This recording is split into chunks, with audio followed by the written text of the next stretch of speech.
Welcome back to Dubster Dive. I'm Elvis X, and yes, for those who don't know, Dubster Dive is a series where we talk about a series or anything really. It's how we've done audiobooks, etc. Break down its English dub and the series itself, give our thoughts on it and all that stuff. And today we are doing Tekken's latest anime adaptation, Tekken Bloodline. Probably gonna get some heat for this one. I think this anime kinda sucks. Yeah, big shock, I know. But let me explain. So for those who don't know, Tekken is the famous fighting game from Namco Bandai. Bandai Namco. Scamco. Which I'm sure everyone's heard of. It's had multiple anime adaptations in the past. For example, Tekken the Motion Picture from 1998. Then it had the Tekken Blood Vengeance movie from 2010. What is with having the word blood in the damn title? Until we have this one. It also had live action movies, but we're not talking about those. Luckily, those weren't dubbed in English, they were already in English to my knowledge, so never have to touch those. Not for this series, anyways. Yeah, Tekken, follows the Mishima bloodline, basically. Heihachi, Kazia, Jin, etc. Kind of reminds me of JoJo in that aspect. In fact, I wouldn't be surprised if it was inspired by JoJo with that. Hell, one of the characters, Paul Phoenix, was inspired by Polnareff. So, there's that. But, yeah. I'll save all the story bits for a second. Tekken Bloodline would adapt the third game in the series, Tekken 3. Obviously, it would do the third game.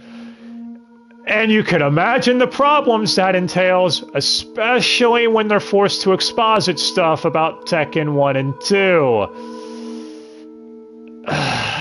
Why?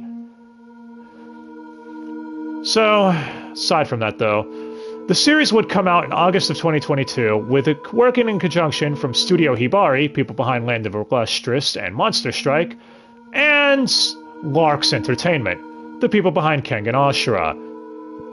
Kengan Ashura is actually pretty good, you should all check that out. Anyways, Tekken 3 follows Jin Kazama, grandson of Heihachi Mishima.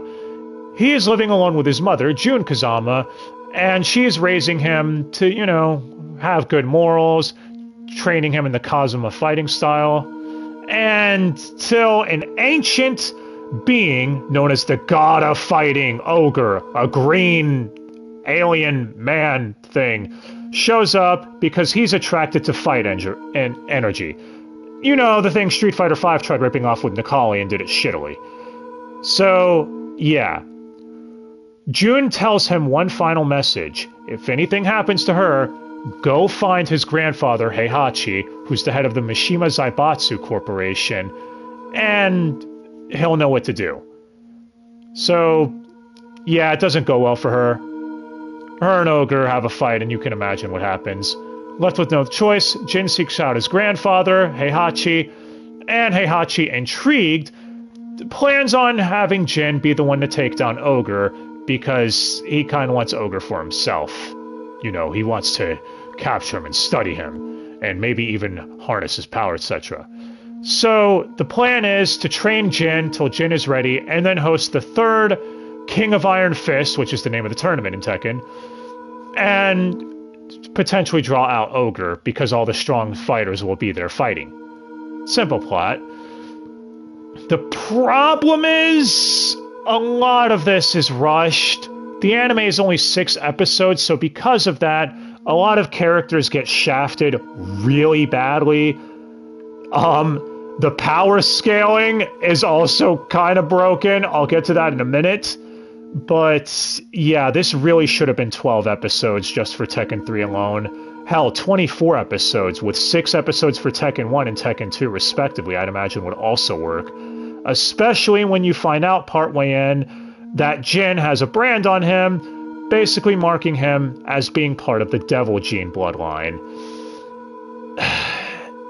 Yeah, this is exposited to you as well through Heihachi when he asks about what happened to his father, Kazia, because he heard his father was killed during the second King of Iron Fist tournament.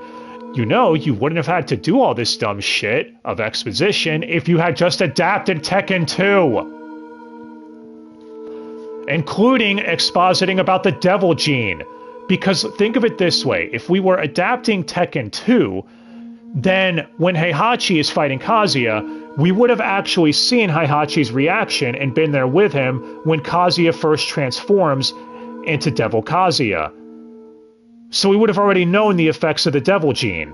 But no, boring exposition, yay. Alright, I'm getting ahead of myself though.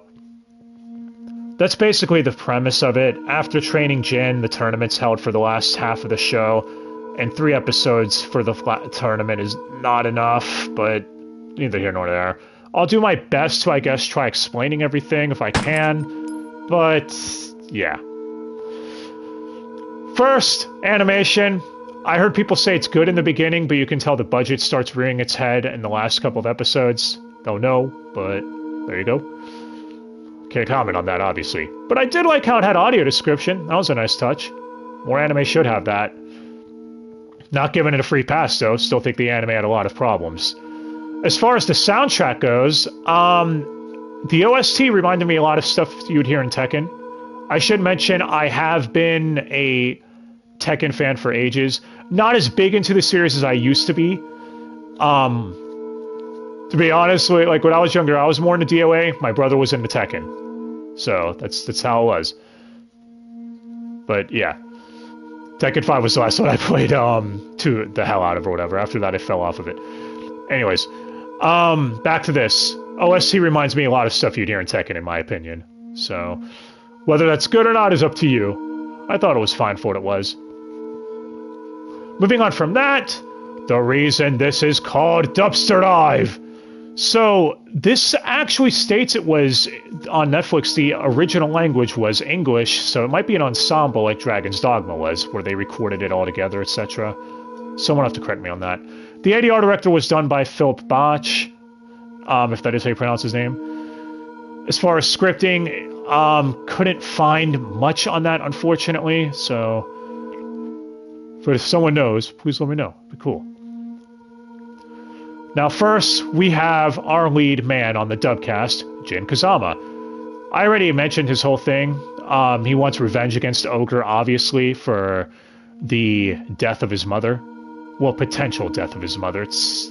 In the games, it's left ambiguous, because when he awakens after getting knocked out by Ogre, her and Ogre are gone, but in the anime, there's a huge fuck-off explosion, so yeah, she's probably dead.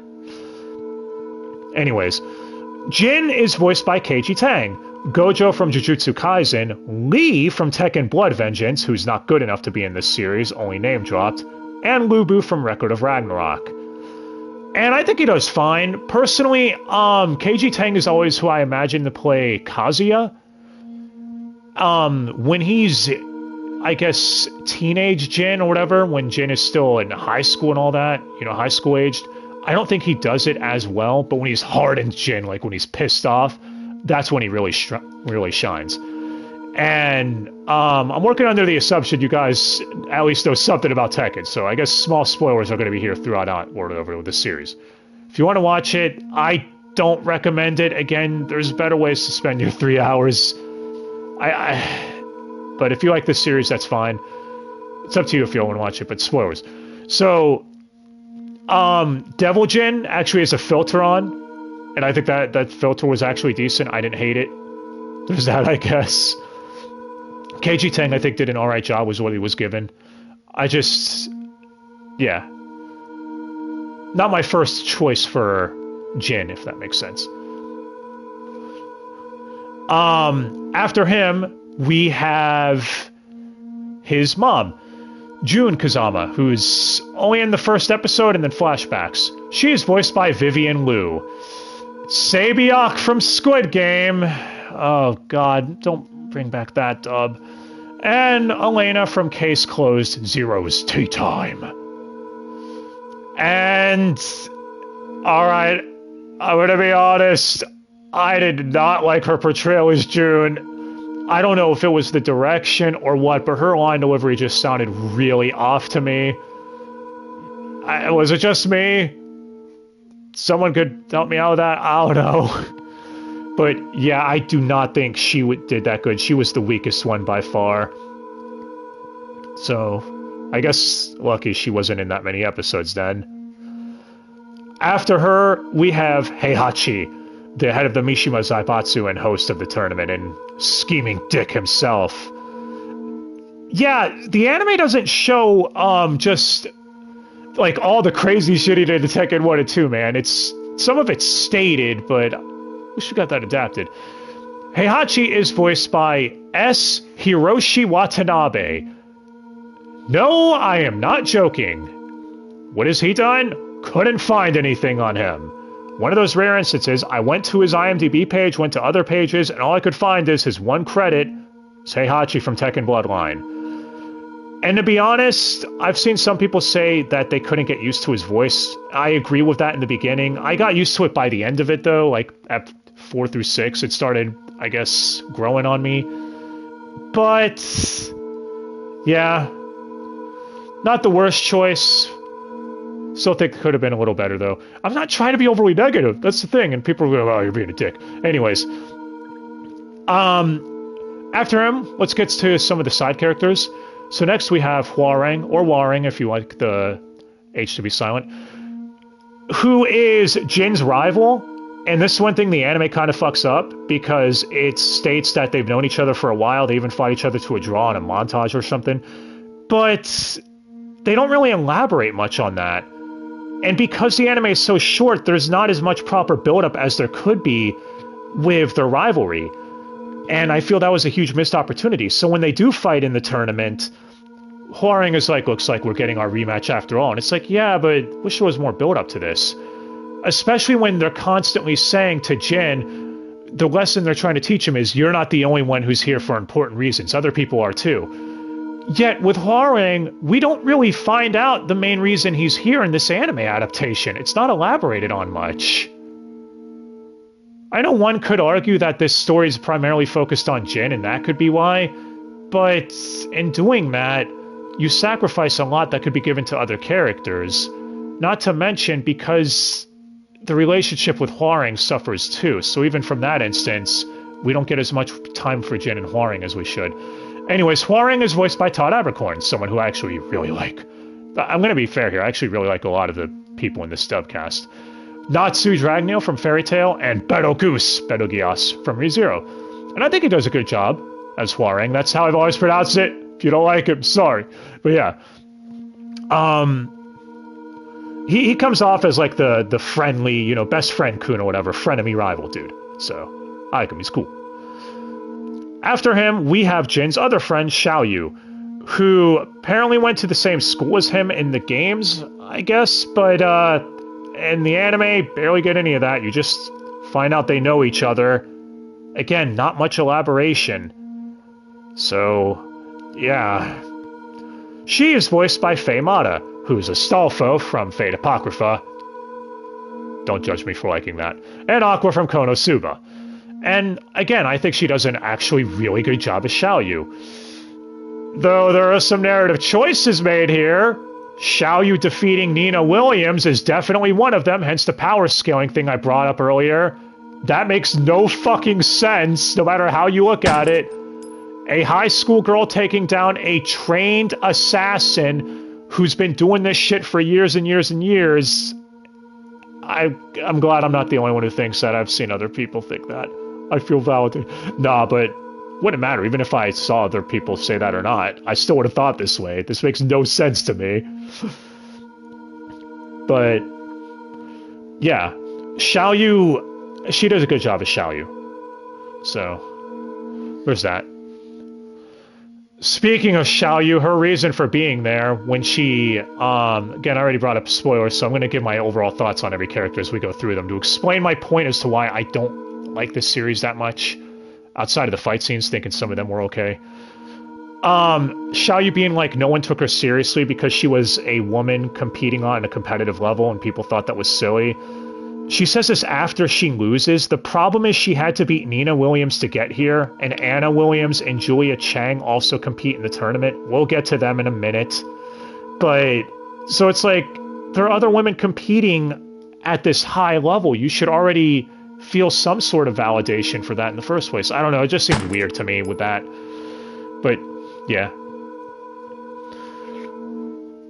After her, though, after Xiaoyu, maybe y'all disagree with me, let me know, but after Xiaoyu, we have Paul Phoenix. And yeah, Paul's one of my favorite characters in Tekken. I think he's great. His whole thing is he wants to enter the King of Iron Fist tournament to prove himself. You know, just typical fighter-kun, wants to fight strong people and prove himself.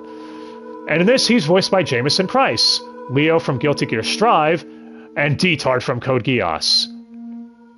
So, yeah, I think he does a really good job as him as well. He is also Kazia's rival from Tekken 1 and 2. And I feel like they should have had Jin fight Paul in the finals instead of King. Don't get me wrong, I like the Jin and King fight. I think it's fine. But Paul makes more narrative sense because Jin beat Huarang and then went on to fight Paul, and, you know, that was his father's rival, etc. I feel like it would have been, you know, natural progression, as it were. Overall, though, Paul is alright. I like Paul Phoenix. Though having his fight with Kuma off screen was bullshit. Probably couldn't animate it, but still. Pussies. Give us Paul versus Kuma. After him, we have Julia Chang. She showed up for the tournament to look for the amulet that was stolen from her adoptive mother by Heihachi, because her amulet has the power to know when Ogre is near and even potentially control him. I don't think that's accurately explained very well in the anime, though, that it could potentially control him if you unlock its secrets. And there's not much follow-up to this either. Julia claims she wants to get the amulet back, but she never really does. In fact, because the anime just ends, there's not really any closure to half these characters. Anyways, Julia is voiced by Jeannie Torado, Sara from Genshin Impact, and Yume from Grimgar. Ass is an illusion. I think she does fine as her. Julia's a character that doesn't get that much, so I can't really say much more than that. She was in maybe like an episode and a half. Maybe if this had 12 episodes. But yeah, she did alright. After her, we have Leroy Smith. Why is he here? He's not even a member of Tekken 3's roster. Hell, I'm pretty sure he wasn't even introduced till Tekken 7. No, it's okay. You wanted Forrest Law? Or Eddie Gordo? Oh, no, it's fine, whatever. Anyway, he's voiced by Chris Coleco, who's apparently a rapper. I don't know. Someone's gonna get mad at me for that, but I'm sorry, it's the truth. He's also Dinobots and Transformers War for Cybertron. And, yeah. He did fine as Leroy, I guess. Leroy's another character who shows up saying how much he hates Heihachi, but again, in the anime, I don't think we ever find out why. And Jin fighting him, again, you could have just swapped him out with Forrest and it would have probably had the same thematic weight. He was just there as Jin's first opponent. So, yeah, he did fine as Leroy. Leroy kind of fucks off after episode 4 anyways. For a reason, I know. After him, we have Nina Williams. Speaking of characters that got shafted, the entire Williams sisters plotline isn't even in this. Nina Williams is voiced by Erica Harlocker, Shinobu from Demon Slayer, and Venti from Genshin, because I am obligated to mention that every time she's in something. Trapboard Venti, indeed. And I think she's okay as Nina, honestly. I don't think she's bad as her. The issue is Nina doesn't talk much or even get that much because she loses to Xiaoyu of all fucking people, which again I find kind of ridiculous. It would have made more sense for Nina to win the fight, etc. And then maybe Xiaoyu could start doubting her skills and, you know, questioning if maybe what she's doing is the right path. But, whatever. Hell, it could, actually no, it would even motivate her because she's like, wow, so there are strong women out there. I lost to a woman and she made it really far in the tournament, etc. But yeah, Nina, she's fine. She's alright as Nina. Now, for the characters, some of the other side characters. First, we have Ogre, the main villain, who's only in the first episode, and then the last episode. I feel like we could have gotten some more if this were longer with him taking out some of the other people competing. Like how he took down the original king. That would have been cool to see instead of being told about it. He's voiced by Bill Butts, who you'd all know as Miles from Engage Kiss. Miles Morgan. And Tanaka from Godzilla Singular Point. Miles Morgan. It's a black as hell name. But yeah. I don't know what you want me to say. Ogre just roars and grunts. So, nothing I really can say. After him, we have Ganryu, who's also only in a couple of episodes, but might as well mention him. He's voiced by Earl Balon, who's the voice of Jonah, or Jorna. Jonah? No, it is Jonah. From Rise and Shadow of the Tomb Raider, as well as going to be in the new Tomb Raider anime next year from Netflix. And that's all I really got from him. Again, not bad per se, just one of those things where it's like he doesn't talk as much, so it's harder to really get a feel on him. After him, we have Kazia, who's only in a scene, but yeah. It says in the dub he's voiced by Elliot, and that's all it says. The only Elliot I'm aware of who's a voice actor is Elliot Gendy, who you don't know as Tanari or Tiganari from Genshin Impact. That's all I really got. And all he does is grunt, too. The last one I'll mention out of obligation, too, is King, the new king that shows up at the tournament to try raising money for the orphanage for his, that he grew up in.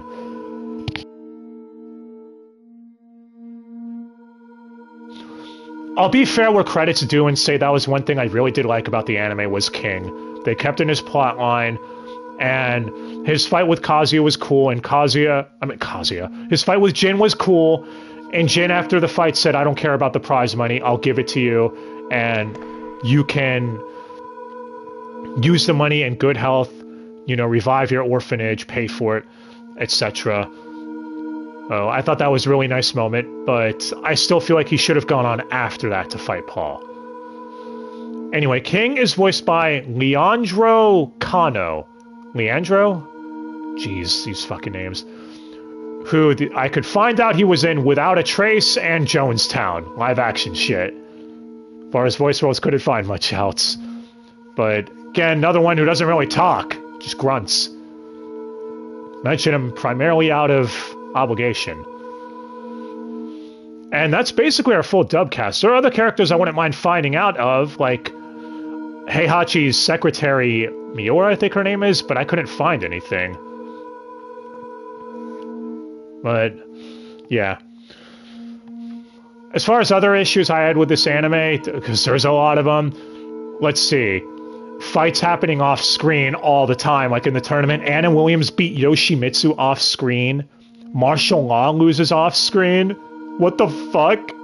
And also, why is Martial Law even competing in this tournament? He wasn't even playable in Tekken 3. Instead, it was his son, Forest Law. Continuity matters, guys. Oh. Yeah. The last thing I'll mention real quick is Heihachi's dumbassery when, after the ogre fight, he shoots Jin in public in front of everyone. He cares about his public image in the games, which is why he betrayed Jin privately when no one else was around. You know, it kind of makes no sense here. Same with that being the trigger to turn Jin into Devil Jin. He already knew Heihachi was a dick. It worked in the games because he thought Heihachi was still genuinely on his side. Not to mention, Heihachi, when someone says you're pure evil, one of the characters, he just goes, maybe so, but it takes someone pure evil to protect the world from the Devil Gene, for it is a menace. We're really going with that retcon in Tekken 7, huh? Fan-fucking-tastic. Trying to say Heihachi threw Kazia off a cliff in Tekken 1 to get rid of the Devil Gene, yeah, it doesn't really work as well if you think about it in retrospect. Anyways, I'm getting off topic. So, the dub is alright. MVP of the dub, KG Tang honestly surprised me as Jin. In the beginning, I wasn't feeling it, but then when he got his footing going by up 2 or 3, I thought he did good. Hwoarang and Xiaoyu I thought were alright too. Jameson as Paul was alright. You know, Todd and Feymon, I should say, were alright. The, I guess, weakest one for me was Vivian Liu as June. So, if you disagree with me, that's fine. That's fine. I'm sure a lot of people did like this anime, and if you did, that's cool. But I genuinely didn't. I felt there was a lot of this shit in the plot they flat out got wrong from the games. And trust me, I like my Tekken lore. So, it was wasted potential in my opinion. There was a lot of untapped shit they could have done here. Just think about if this were 12 episodes, then we could have had enough time focused on all the characters. If they just delayed this maybe another 6 months and gave it a few more eps, I don't see how even non-Tekken fans, like the fight scenes are cool, I'll give you that. But I get into the story elements. I want to know more context, more build-up. That makes the fights more meaningful to me. Otherwise, it's just mindless fights and you get another anime like The God of High School. Am I saying this anime was as bad as that? Fuck no. God of High School was an unfollowable mess. But I am saying this anime could have done with more build-up and more context given to each fight scene to give it that extra oomph. Like Jin versus Hwoarang. Hell, Paul versus King didn't have any build-up to it at all. And Paul's like, I first fought a bear, now I have to fight a guy in a jaguar mask. This tournament's crazy. And then he gets his ass kicked. Like, okay? Even though Jin and Paul had a conversation that was setting up potentially a fight with them earlier on, where Jin was asking Paul about his dad. I'm just saying, there was other directions they could have taken that would have made this anime much better, in my opinion. But I'm repeating myself. Let me know what you all thought of Tekken Bloodline. I don't know if this show's gonna get a season 2. Honestly, I doubt it. I really do. I don't see that happening. If you like this anime and think it's the greatest thing ever, more power to you. But me, I would not recommend this to people. I'm sorry, I'm on the spectrum that is not the biggest fan of it. There was stuff I liked, but there was way too much that I didn't. Not trying to be overly negative, even though that's how I was this whole time. But yeah. Anyways, guys, thank you all so much for watching. Let me know what you thought of Tekken Bloodline. Maybe you agree with me, maybe you disagree. If you liked it more than I did, or if you fucking hated it more than I did, let me know. And yeah, let me know if you agree with me about the whole power scaling thing too. Sorry, just, I'm hung up on Nina getting taken out like that. I was like, what the fuck? Was not expecting that. But hope you all understand my viewpoints, at the very least. Till next time, guys. Coming up will probably be Gundam Wing as Dai's pick, but yeah. Hope you have yourselves a fantastic day. And I guess that's really it. Thank you all again so much for watching. Till next time, guys.